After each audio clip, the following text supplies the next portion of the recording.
Hi,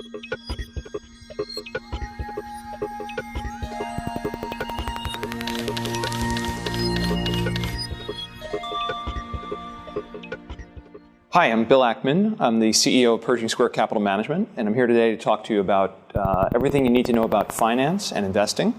And I'm going to get it done in an hour, and you'll be ready to go. So let's begin.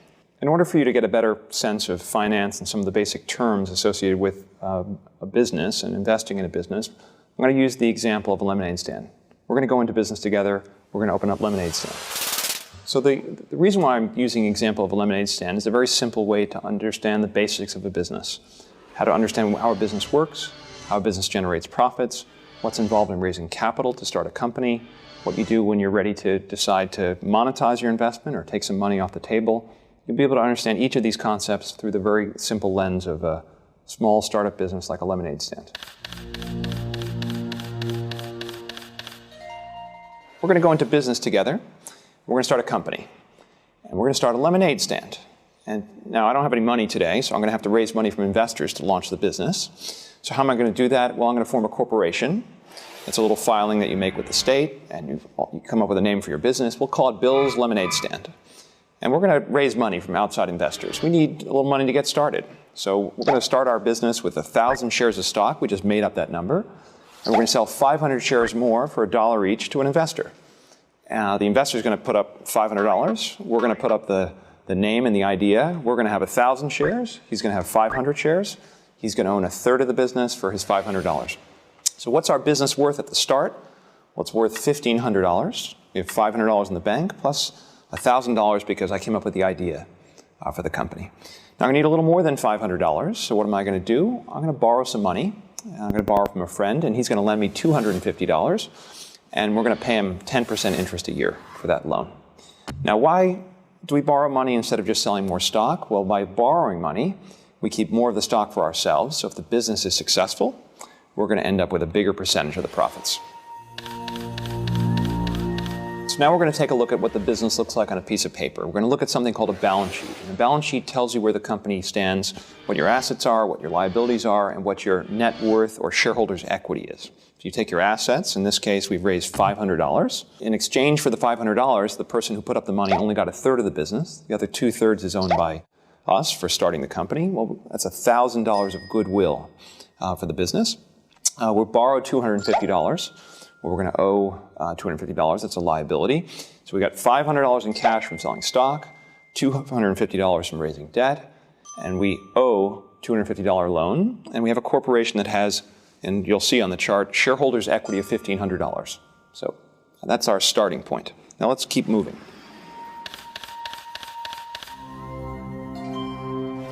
Well, what do we need to do to start our company? Well, we need a lemonade stand. That's going to cost us about $300. That's called a fixed asset.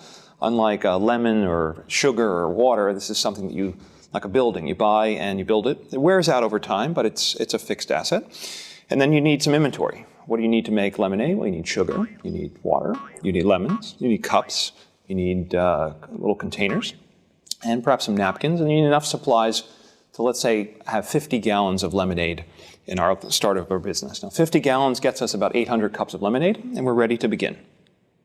Let's take a new look at the balance sheet. So now we spent $500. We only have $250 left in the bank, but our fixed assets are now $300. That's our lemonade stand. Our inventory is $200. Those are the supplies and things, the lemons that we need to make the lemonade. Goodwill hasn't changed at $1,000, so our total assets are $1,750. And we still owe $250 to the person who lent us the money. Shareholder equity hasn't changed. So we haven't made any money. All we've done is we've taken cash and we've turned it into other assets that we're going to need to succeed in our lemonade stand business.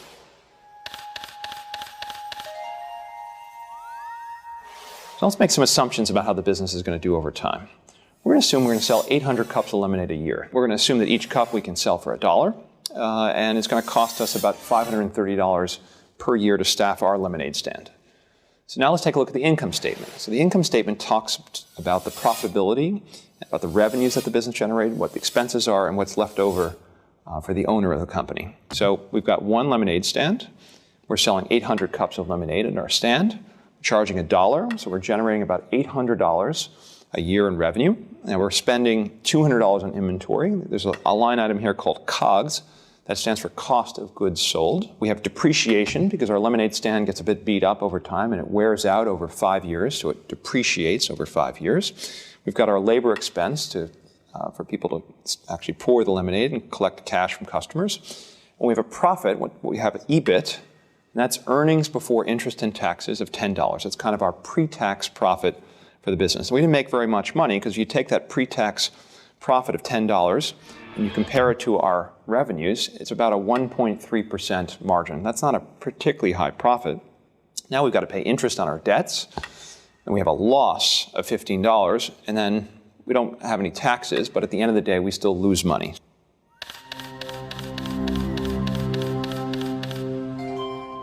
Should we continue to invest in the business? We've lost money in the first year. Is it time to give up? Well, let's think about it. Let's make some projections about what the company's going to look like over the next several years. Let's assume that we take all the cash the business generates and we're going to use it to buy more lemonade stands so we can grow. Let's assume we're not going to take any money out of the company. We're not going to pay a dividend. We're going to keep all the money in the company and reinvest it. As we build our brand, we can charge a little more each year. So we're going to raise our prices about a nickel, 5 cents more for each cup of lemonade each year. And then we're going to assume we can sell 5% more cups per stand per year. So we've got a built-in growth assumptions. So now let's take a look at the company. So if you take a look at this chart, you'll see in year 1, we start out with 1 lemonade stand. We add 1 a year, and then by year 5, we're up to 7 because we've got a big expansion plan. Our price per cup goes up a nickel a year, and our revenue goes from $800 and starts to grow fairly quickly. And the growth comes from increased prices for cups of lemonade, and it also comes from opening more stands. So by year 5, we have almost $8,000 in revenue. Our costs are relatively constant, which is the lemonade and the sugar. That's about $1,702. We have depreciation as the more and more stands start to wear out over time. We've got labor expense. But by year 5, the business is actually doing pretty well. We went from a 1.3% margin to over a 28% margin. So the business is now up to scale. We're starting to cover some of our costs. We're growing. We're still paying $25 a year in interest for our loan. And we have an earnings before taxes after interest of $2,300 by the end of year 5. So we put $500 into the business, we borrowed $250, and by year 5, we're making a profit of $2,300. That sounds pretty good. Now we have to pay taxes to the government. That's about 35%. And we generate net income, or another word for profits, of $1,500 by the 5th year, and about $1 a share. So if you think about this, our friend put up $500 to buy 500 shares of stock. He paid $1. And after 5 years, if our business goes as we expect, he's actually making $1 a share in profit. That sounds like a pretty good deal.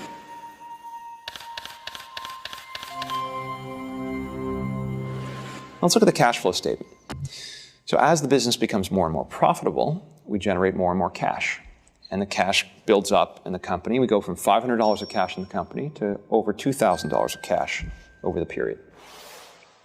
The balance sheet. Again, the starting balance sheet had shareholders' equity of $1,490, but as the business becomes more profitable, the profits add to the cash, they add to the assets of the company, our liabilities have not changed, and the business continues to build value over time. So again, by the end of year 5, we've got $4,000 of shareholder equity, and that's almost 3 times what it was when we started.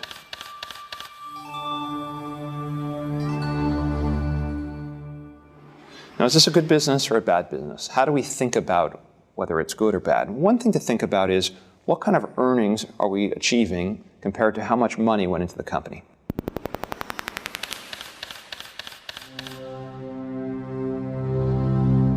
Now, this is a business that we valued at $1,500 when we started. Someone put up $500 for a third of the company. We give it a $1,500 value, but at the end of year 5, it's earning over $1,500 in earnings. So that's over 100% return on the money that we put into the company. That's actually quite a high number. We've spent $2,100 in capital building lemonade stands, and we earned $2,336 in year 5 on the capital we invested. That's over 100% return on capital. That's a very attractive return. Earnings have grown at a very rapid rate, 155% per annum. This is really a growth company, and our profitability has gone from 1.3% to 28.6% by year 5. And that sounds pretty attractive, and it is. So let's look at the person who put up the loan. Well, that person put up $250, and the business has been profitable. We've been able to pay them their interest of 10% a year, $25 a year.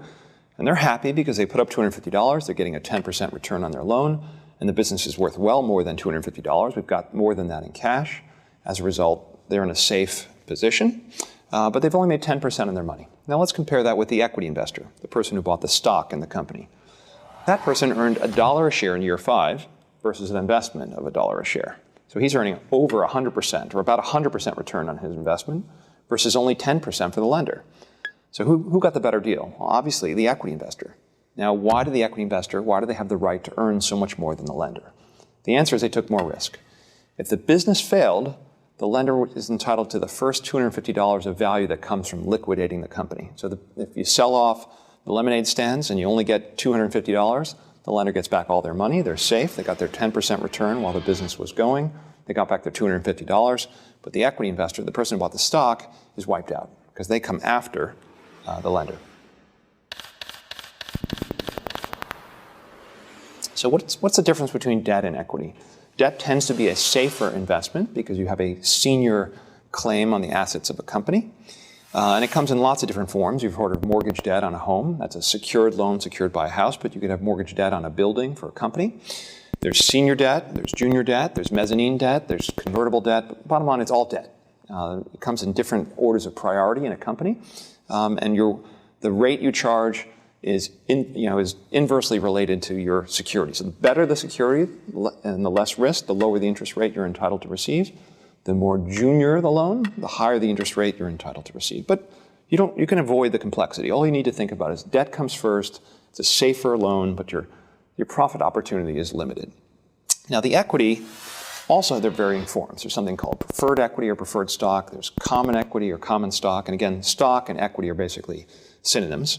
They're options, but really not worth talking about today. The important point is that the equity gets everything that's left over after the debt's paid off. So it's called a residual claim. Now the good thing about the residual claim is that business grows in value. You don't owe your lenders anymore, but all that value goes to the stockholder. So the question is, why was the lender willing to take only a 10% return when the equity earned a much higher rate of return? And the answer is, when the business started, there was no way of knowing whether it would be successful or not. And the lender made a bet that if the business failed, well, they could sell off the lemonade stand. It cost $300 to make it. They would have some lemons, some lemonade. Even if they sold at a much lower price than the dollar they originally projected, the lender felt pretty comfortable that they'd get their money back. Whereas the stockholder is really taking a risk. They were betting on the profitability of the company, and they were taking a risk that if it failed, they would lose their entire investment. So they were entitled to get a higher return, or had the potential to have a higher return in the event the business was successful. So let's talk about risk. A lot of people talk about risk in the stock market as the risk of stock prices moving up and down every day.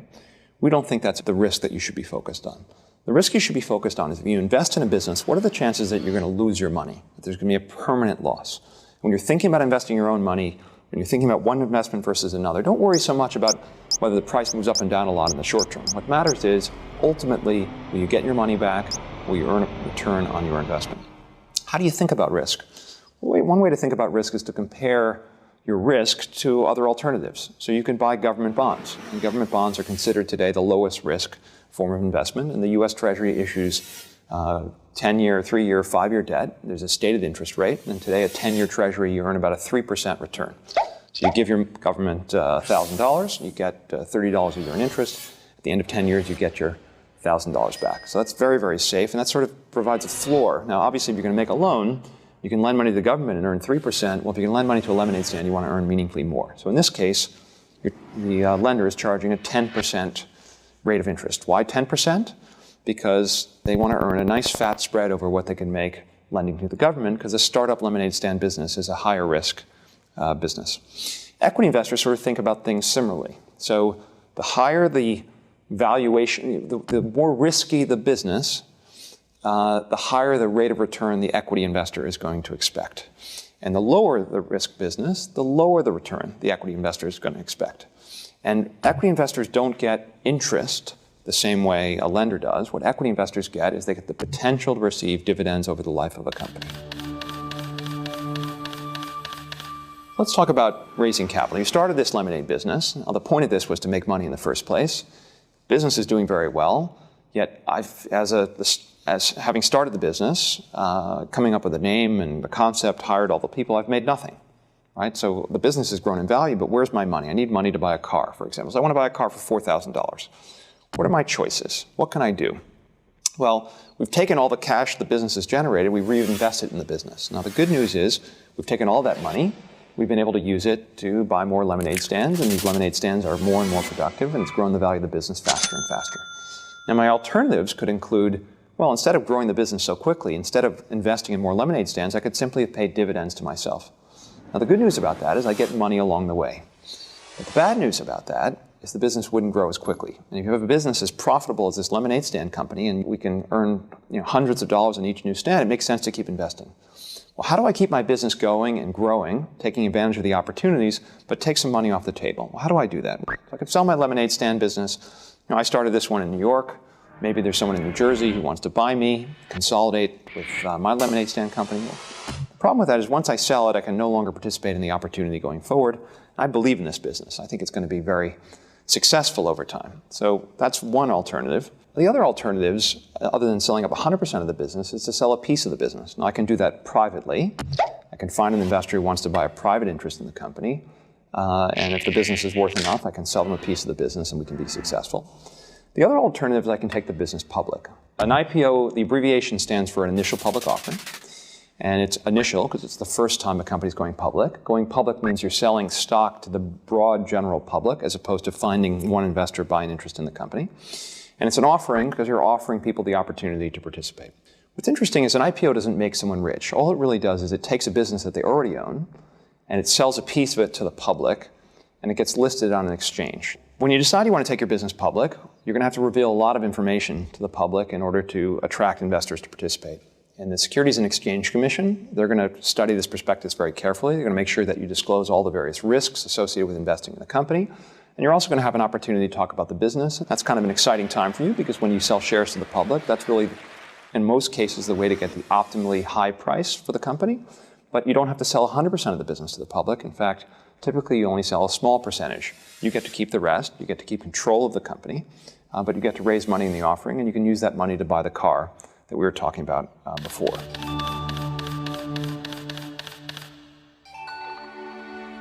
Now, before you decide to go public, or even to sell it at all, it's probably a good idea to figure out what the business is worth. So let's talk about valuation, or how to value a business.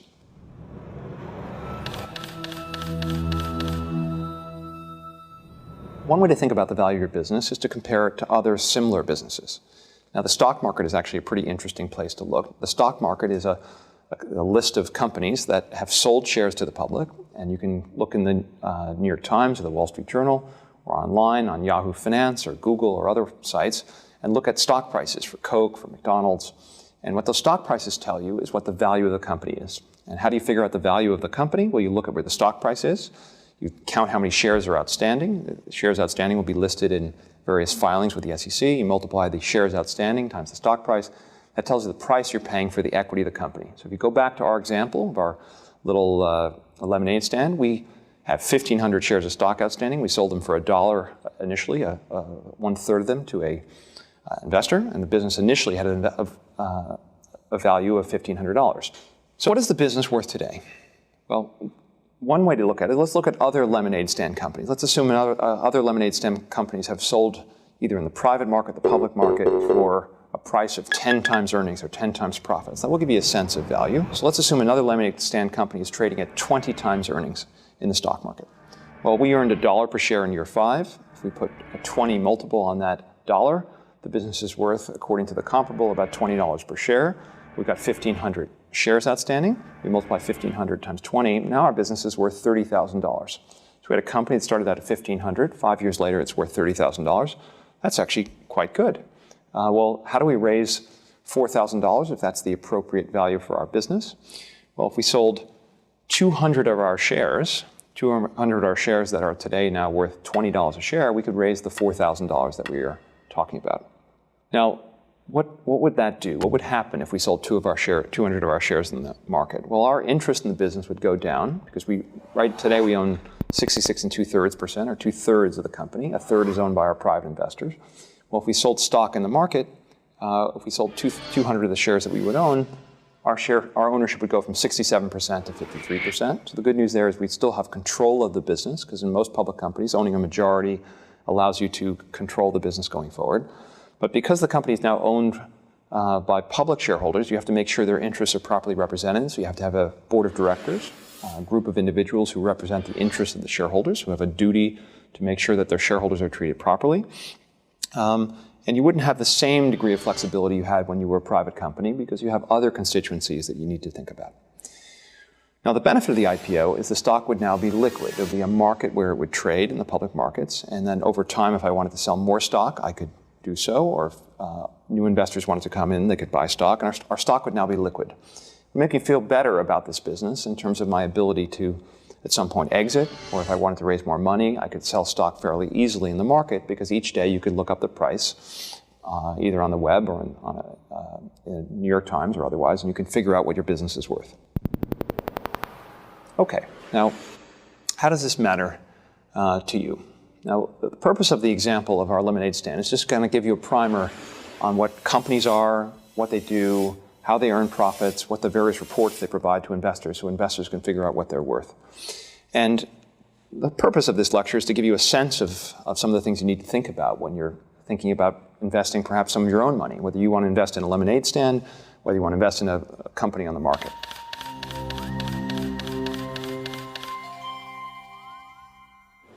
Let's assume at 22 you get a pretty good job, and instead of spending your money on gadgets or a fancy apartment, or not so fancy apartment, or going out and drinking a fair amount, you put some money aside, you start investing money.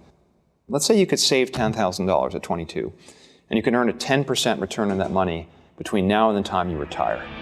What would you have in 43 years? The answer is you put aside $10,000, you don't save another penny, and you invested it and you earn 10% on your money each year, you'd have $600,000 in year 43. And the reason for that is, well, in year one, your $10,000 would become 11. In year two, your $11,000 would grow by 10%. And so you'd be earning interest not just on your original principal, but you'd earn interest on the interest you'd earned in the previous year. And that compounding effect allows money to grow in an almost exponential fashion. Now, obviously, if you earn more than 10%, you can earn even higher returns. Now, that's if you put $10,000 aside in 22, you'd have $600,000 in 43 years. That's pretty good. What if you had to wait until you were 32? The problem there is, by year 33, you'd only have $232,000. Maybe that's not enough to retire. So a key thing here is, if you're going to be an investor, it's really one of the most valuable assets you have today as someone who's 18 or 19 years old is your youth. You want to start early so that your money can grow over time. Now, what if you could earn 15%? Give you a better sense of how powerful compounding is. Remember, at 10% for 43 years, you'd have $600,000. That's pretty good. But if you earn 15%, you'd have over $4 million. Now you're in a pretty good position. And so obviously, making smart decisions about where you put your money has a huge difference in what your retirement assets are. Now, obviously, if you put aside more than $10,000, if you could put aside $10,000 each year, then your wealth would be quite enormous. Now, just for fun, if you were one of the world's great investors, Warren Buffett being a good example, if you could earn 20% per year for 43 years, you'd have $25 million. Again, the original $10,000 investment would increase by 2,500 times over that period of time, just by earning a 20% return. Albert Einstein said the most powerful force in the universe is compound interest. So the key is start early, earn an attractive return, and avoid losing money, and you're going to have a very nice retirement.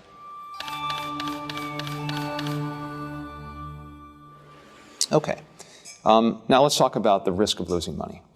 Now let's assume that in order to try to get a 20% return, you took a lot of risk, and it turns out that every 12 years, you lost half your money because you hit a bad patch in the market, you made dumb decisions. Well, your $25 million at 20% would now only be worth $1.8 million in 43 years. So a key success factor here is not just shooting for the fences, try to get the highest return, it's avoiding significant losses over the period. Okay, so as Warren Buffett says, rule number one in investing is never lose money, and rule number two is never forget rule number one. So if you can avoid losses and earn an attractive return over time, you're going to have a lot of money if you can stick at it for a long period of time.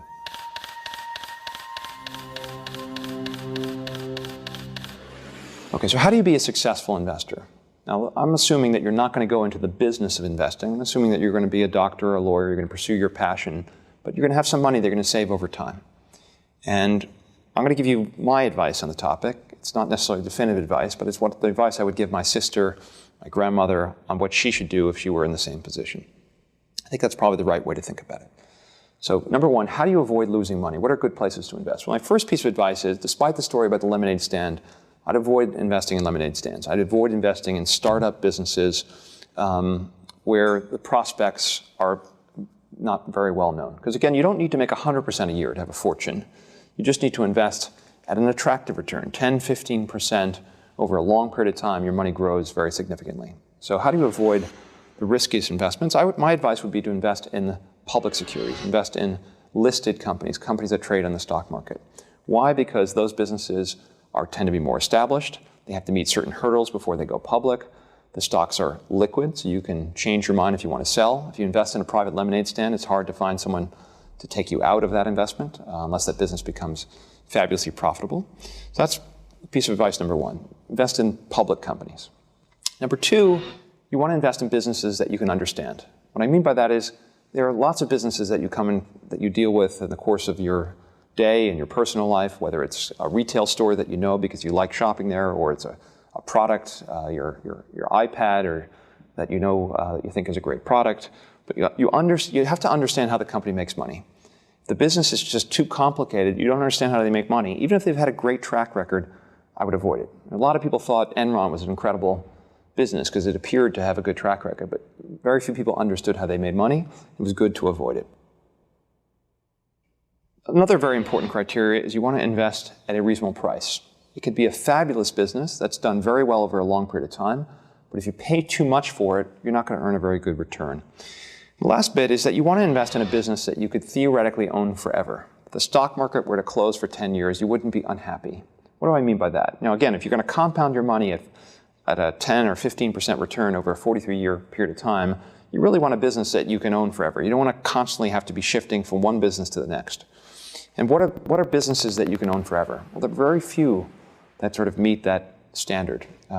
Maybe a good example is Coca-Cola, right? What's good about Coca-Cola is it's a relatively easy business to understand. You understand how Coke makes money, right? They sell a formula or syrup to bottlers and to retail establishments, and they make a profit every time they serve a Coca-Cola. People are going to drink a lot of Coca-Cola for a very long period of time. The world's population is growing.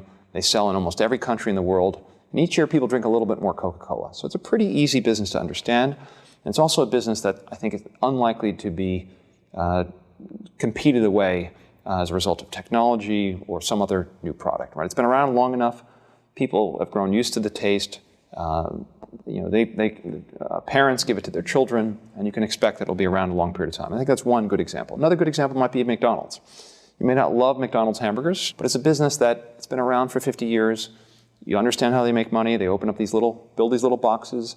They rent them to the franchisees. They charge them royalties in exchange for the name, and they sell hamburgers and French fries. And you know what? People have to eat. It's relatively low-cost food. The quality is pretty good, and they continue to grow every year. So I think the consistent message here is try to find a business that you can understand, that's not particularly complicated, that has a successful long-term track record, that makes an attractive profit, and can grow over time. So what are the key things to look for in a business, as I say, that lasts forever? We want a business that sells a product or a service that people need and that is somewhat unique, and they have a loyalty to this particular brand or product, and that people are willing to pay a premium for that. I mean, another good example might be a candy business. While people are willing to buy generic versions of many kind of food products, flour or sugar, they don't need to have the branded product. When it comes to candy, people don't tend to like the Walmart version or the Kmart version. They want the Hershey chocolate bar or the Cadbury chocolate bar or the See's candy. They want the brand, and they're willing to pay a premium for that. And so that's, I think, a key thing. You want the product to be unique. You don't want it to be a commodity that everyone else can sell, because when you sell a commodity, anyone can sell it, and they can sell it at at a better price, and it's very hard to make a profit doing that. If you're investing for the long term, you want to invest in businesses that have very little debt. In our little example before, we talked about our lemonade stand. There's $250 worth of debt. That didn't put too much pressure on the lemonade stand company, but if it had been $1,000, we hit a rough patch, the business could have got out of business for failure to pay its debts. The shareholders could have been wiped out. So if you can find a company that can earn attractive profits, that doesn't have a lot of debt, where they generate vastly more profits than they need to pay the interest on their debt, that's a safe place to put your money over a long period of time. You want businesses that have what people call barriers to entry. You want a business where it's hard for someone tomorrow to set up a new company to compete with you and put you out of business. I mean, like going back to the Coca-Cola example. Coca-Cola has such a strong market presence. People have come to expect when they go to a restaurant, they can ask for a Coke and get a Coke. It's very hard for someone else to break in. Now, of course, there's Pepsi and there are other soda brands, but Pepsi's been around a long time. Coca-Cola and Pepsi have continued to exist side by side over long periods of time. So when you're thinking about choosing a company, make sure that they sell a product or a service it's hard for someone else to make a better one that you'll switch to tomorrow.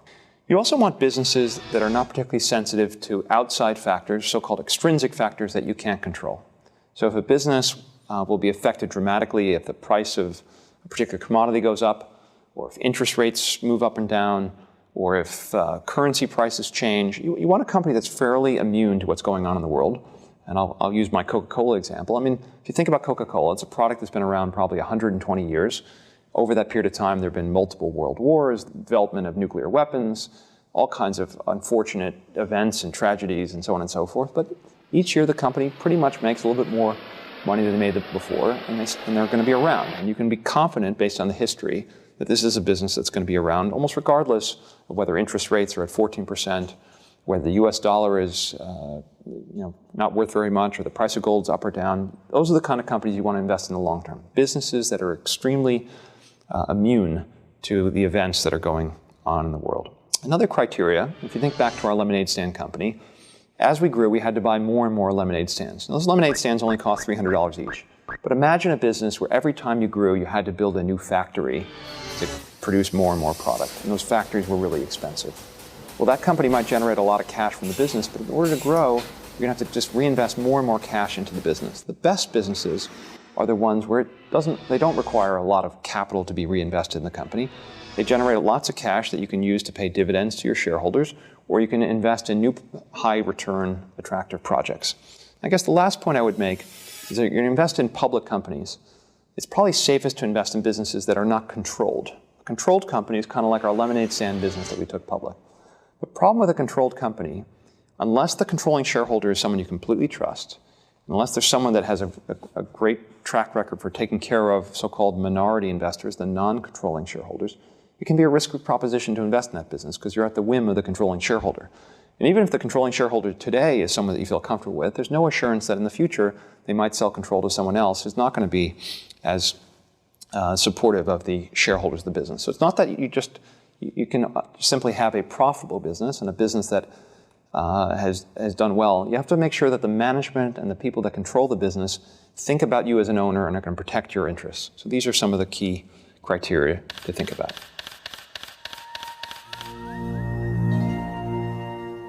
Now, when are you ready to start investing money? My guess is you're a student, you probably have student loans, perhaps you even have some credit card debt, you're going to graduate, you're going to get a job. So you don't want to jump right in and, while you have a lot of debt outstanding, start investing in the stock market. The stock market is a place to invest when you have money you can put away and you won't need for 5 years or maybe 10 years. So if you're paying relatively high interest rates on your credit cards, you definitely want to pay off your credit cards first before you think about investing in the stock market. Your student loans are probably lower cost than your credit cards, but again here, my best advice would be, if your student loans are costing you 6 or 7%, well, if you pay them off, it's as if you earned a guaranteed 6 or 7% return. And you're just better off getting rid of your credit card debt and even your student loan debt before you commit a material amount of money to the stock market. Even once you've paid off your credit card debts, perhaps you've paid down your student loans, you want to have enough money in the bank so that even if you were to lose your job tomorrow, you've got a good 6 months, maybe even 12 months of money set aside.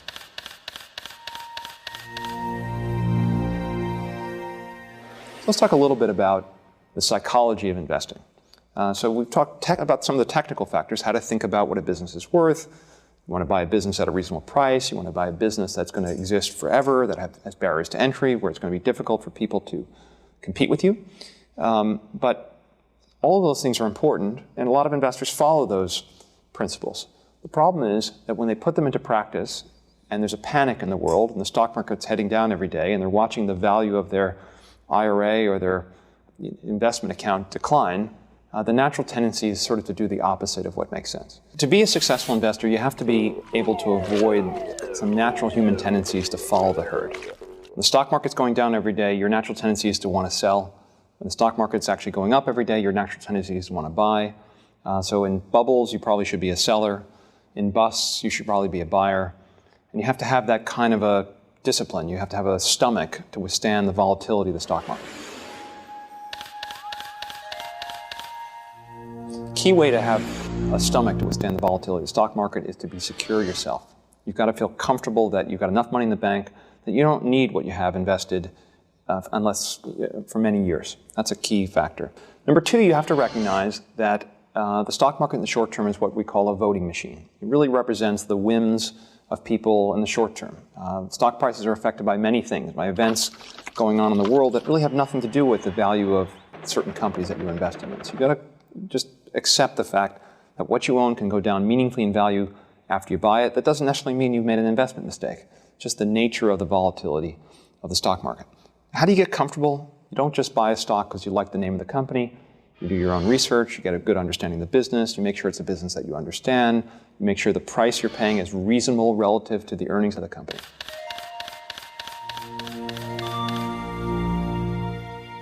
Let's say this is just not for you. I don't want to buy individual stocks. It just seems too risky. I don't have the time to do my own research.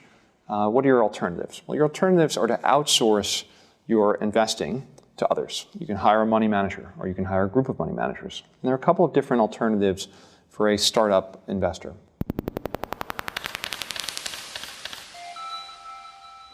The most common alternative are mutual fund companies. So what's a mutual fund?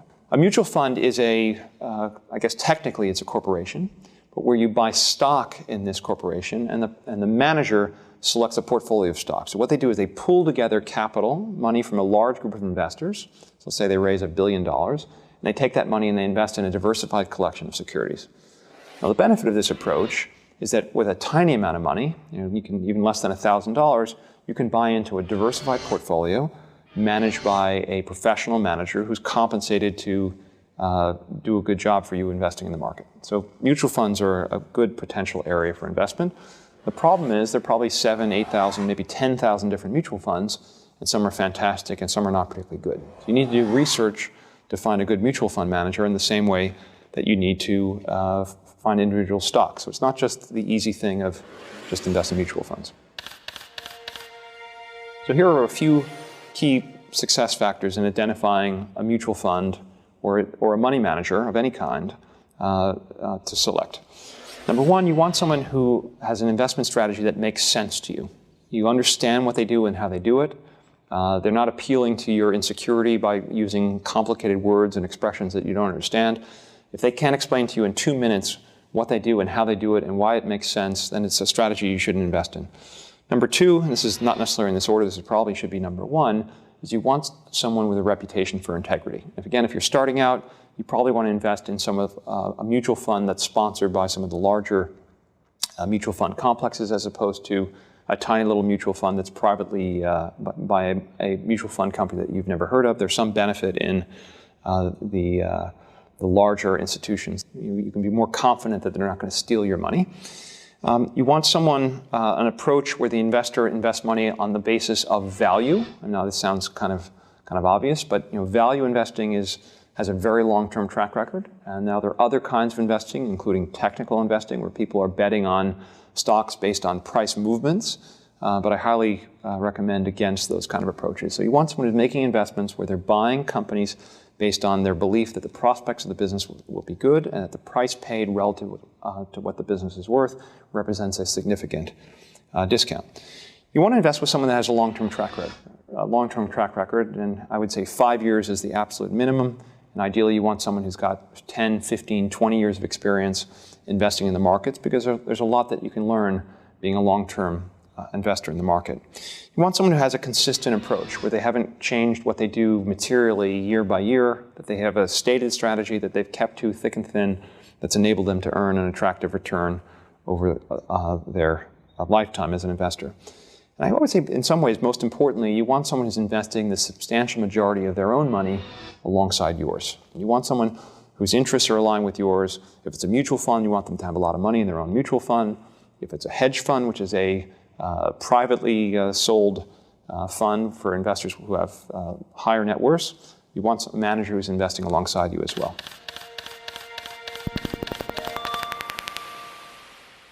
We started with a little lemonade stand company, and the purpose of that was to give you some of the basics in how to think about a business, where the profits come from, what revenues are, what expenses are, what a balance sheet is, what an income statement is, how to think about what a business is worth, how to think about what the difference between a good business is versus a bad business, how debt is generally lower risk but lower return, how equity investors, or investors who buy the stock or the ownership of a business, have the potential to earn more or lose more.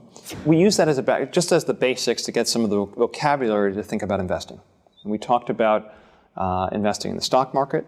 We talked about ways to think about how to select investments, how to deal with some of the psychological issues of investing. We covered a fair amount of ground in a relatively short period of time.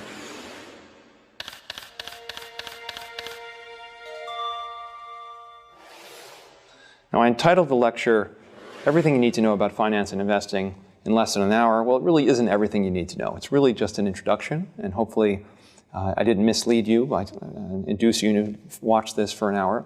But there's a lot more that can be learned, and there's some wonderful books that can teach you on the topic. So I think what's interesting about investing, whether you choose this as a full-time career or not, if you're going to be successful in your career, you're going to make some money. And how you invest that money is going to make a big difference in the quality of life that you have, and perhaps that your children have, or the kind of house you're able to buy, or the retirement that you're going to be able to enjoy. And we talked about the difference between a 10% return and a 15 and a 20% return over a very long lifetime, and what impact that has in terms of how much wealth you create over the period. So investing is going to be important to you whether you like it or not.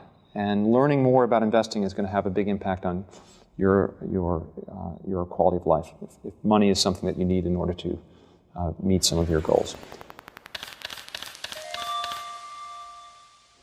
I got interested when I was probably 22 or 23. I started interested in being an investor, and I read a book. I read a book called The Intelligent Investor. It was written by Ben Graham, and Ben Graham is a famous value investor. And it's kind of like reading Jean-Paul Sartre's essays on existentialism. You read it, and it either is an epiphany and it affects the way you live your life, or it's of no interest to you. And this was the equivalent, but in investing. I found it fascinating. And what I liked about investing is it was something very accessible even to someone who's 22 or 23. What's kept me intrigued is that it's one of the few jobs where every day you can study something new. You're constantly learning about new businesses, new situations, new management teams, new issues. So it's infinitely challenging. The world and the stock market are obviously very dynamic places, so the challenges continue. These same concepts, while they're useful in deciding how to invest your portfolio, they're also very useful to you in thinking about decisions like buying a home, making decisions in your line of work, whether to hire additional people. These kinds of calculations and thought processes are helpful, and they're helpful in life, and I recommend that you learn more. Thank you for paying attention, and I wish you well.